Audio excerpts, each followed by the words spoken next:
united in our strength.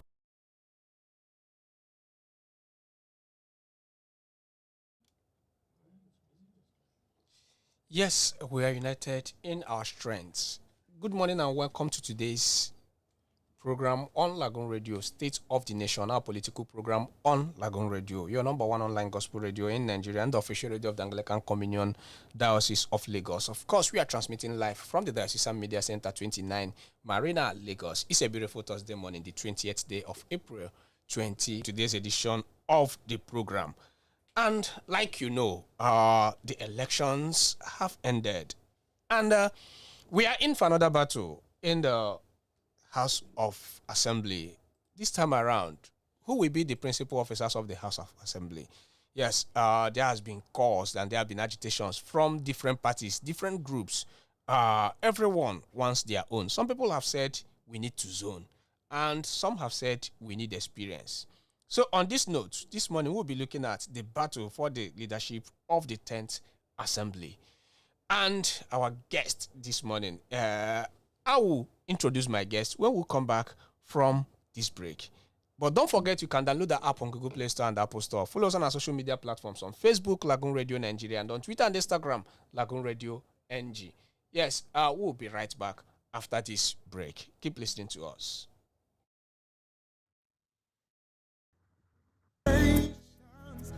To come, generations to come.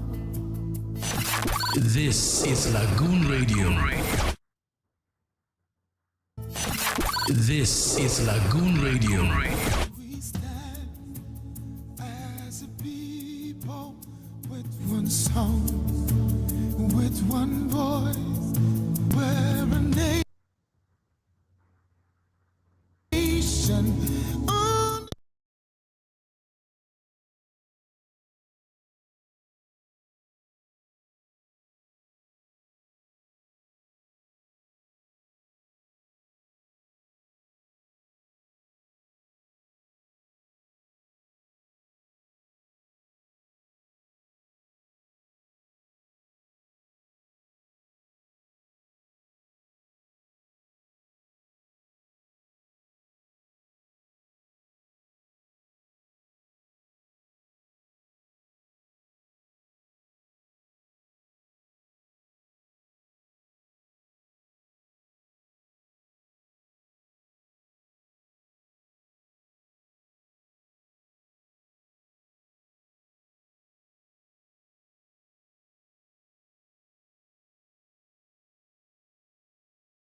From Timi Dakolo, Great Nation.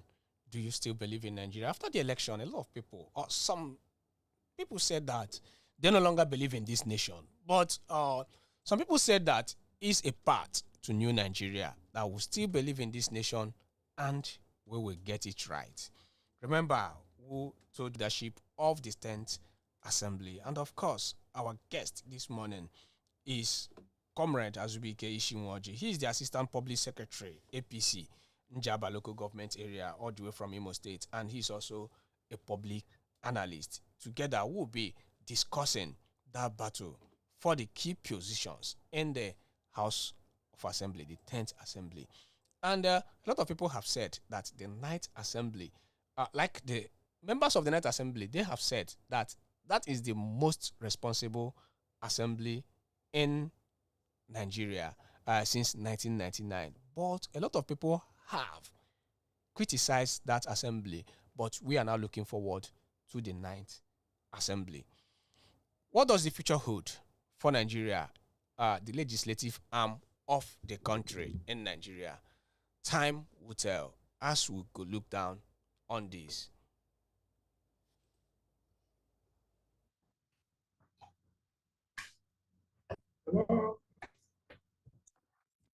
Okay, Ishi, good morning and welcome to the program.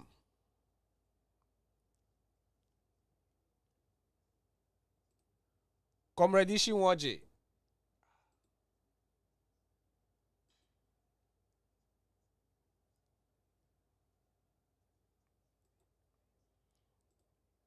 Okay, we're having a lot of kickbacks from guests. Hello, can you hear me? Welcome to the program. Yeah, good morning. We are talking about this assembly. First of all, let me get your thoughts on the general election, especially the presidential election that was conducted last month, in February. What's your take on that election?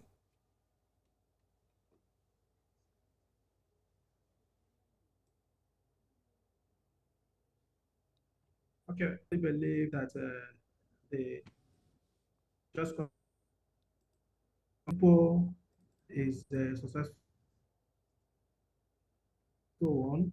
To some, there were some irregularities, but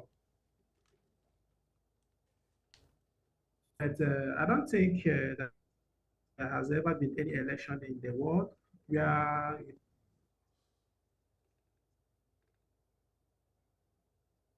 the election was not fair. So these are things that are associated with politics and democracy.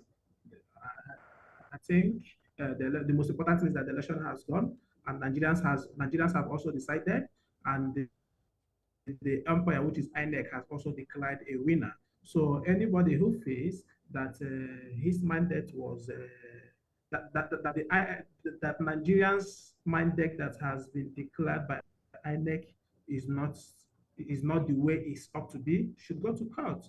But to me, from my own polling units to the AG to state, I think it was a successful one. Okay, now you talked about being successful from the ward to your local government. Okay, now there were reports, or there have been reports, that the elections were not free and fair in Imo State. Let's start from your ward or local government. Especially, they just concluded the State House of Assembly election. There were reports, and there are some clips that indicted your party on some irregularities. What do you make of that report? I in Nigeria politics, there are a lot of propaganda. The opposition party can do anything to indict the ruling party. Some lot of scripts can be played on with some show indicating that it is being masterminded by the ruling party. But from my own observation, from my polling unit, because on the day of election, I'm only stationed at my own polling unit. From there, I proceed to my local government. So I can only give account of what happened to my own polling unit and my local government. And even the entire Imo State, I can tell you that the election was fair. They just concluded the National Assembly, State of Assembly election in my AGA was down with long margin. People came out, they voted him, and mind you, APC did full of who they gave their ticket to. So we don't just APC has, we for the just concluded, and the people of my Njaba local government, we all came out in mass to vote for our preferred candidate, Ozioma Worship. Okay, Ishi, I want you to hold your thoughts a bit. We'll go on a short break. When we come back, we'll concentrate on the real meat of the matter. That's the struggle, the battle for the leadership of the 10th Assembly. We'll be right back after this break. This is Lagoon Radio.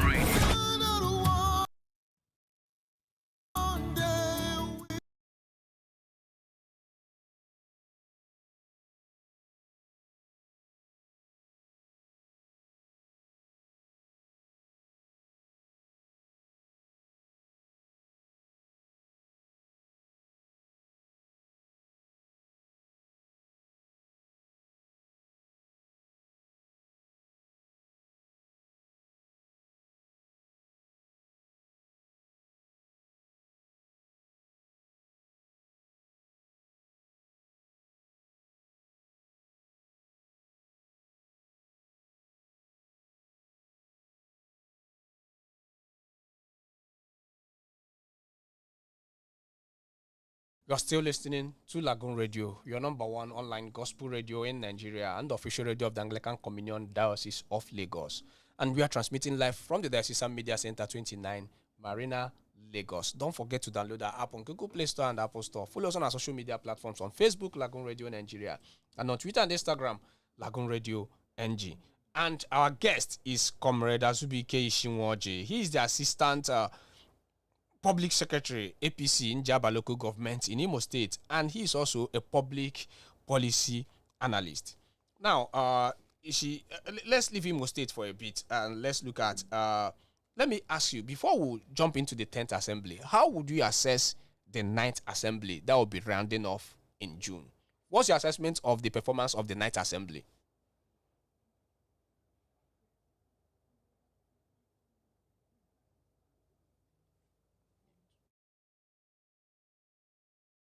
Before the night assemblies and the achievements they have gone so far, I will rate them good, because you see, we most of the times we are only good at looking at the bad side of the government, and we don't also try to generalize things the way they are globally. Because recently I heard some persons saying that this is the worst National Assembly so far, that in their regime, a lot of things happens, no good policies to tackle issues and stuff like that. But the truth of the matter is, there are some global issues that every government in the world from 2020 to date are really experiencing. You see, so once you see that most of these challenges we are facing in our country today that could be attributed to non-performance of our National Assembly could also be felt in most of the Western states, most of the Western countries, you can then see that it is something that could be termed as a natural challenge. And you can also then believe you with me that our Ninth Assembly did their best in ensuring that at least their best services is being rendered to Nigeria. So I know that there are lots of challenges. I know that they have some laughs, and Nigerians expect more from the 10th Assembly. But generally, assessing the 9th Assembly with the global challenges that we are facing currently all over the world, I will rate them good. Okay, there's been so much agitations and by different groups for zoning of the leadership of the 10th Assembly. And some have said we no longer need zoning in Nigeria, that what we need is play. Where are you on?